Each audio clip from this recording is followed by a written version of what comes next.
السلام علیکم ورحمۃ اللہ وبرکاتہ۔ ناظرین محترم، حافظ زمان رضوی آپ کی خدمت میں ایک خوبصورت ویڈیو لے کر حاضر ہوں۔ ناظرین محترم، تعریف تو اصل وہ ہوتی ہے، اپنے تو تعریف کرتے ہی رہتے، لیکن تعریف اصل وہ ہے کہ جو غیر بھی جناب یہ بات کہنے پر مجبور ہو جائے کہ یار فلاں بندہ جو ہے وہ بڑا کمال کا ہے۔ اپنے تو خیر کہتے ہی رہتے ہیں اور اپنے لیڈروں کے بارے میں یہ بات کہتے رہتے ہیں، لیکن ناظرین محترم آج میں نے جو آپ کے سامنے ایک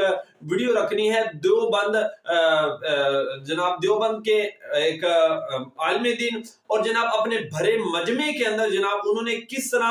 علامہ سعد حسین رضوی اور بابا جی کے بارے میں، اور بابا جی کے بارے میں انہوں نے جناب یہ کہا کہ اگر انہوں نے کہا کہ میرا جو تعلق ہے وہ دیوبند مسلک سے میں تعلق رکھتا ہوں، لیکن بابا جی کی جوتی کا اگر بوسہ لینے کا مجھے موقع ملے تو یہ میں غنیمت سمجھ کر جو ہے جناب ان کی جوتی کا جو ہے وہ بوسہ لوں۔ اور انہوں نے جناب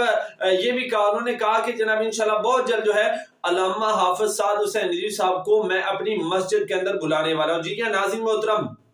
دیوبند نے یہ خود جناب بھرے مجمع کے اندر اعلان کیا، انہوں نے کہا کہ انشاءاللہ اگرچہ ہم دیوبندی ہیں لیکن ہم انشاءاللہ بہت جلد جو ہے وہ علامہ سعد حسین رضوی صاحب کو اپنی مسجد کے اندر بلائیں گے۔ ناظرین محترم، ابھی آپ کے سامنے وہ ویڈیو رکھتا ہوں، آپ خود جو ہے وہ ملاحظہ فرما لیں۔ میرا علماء دیوبند سے تعلق ہے،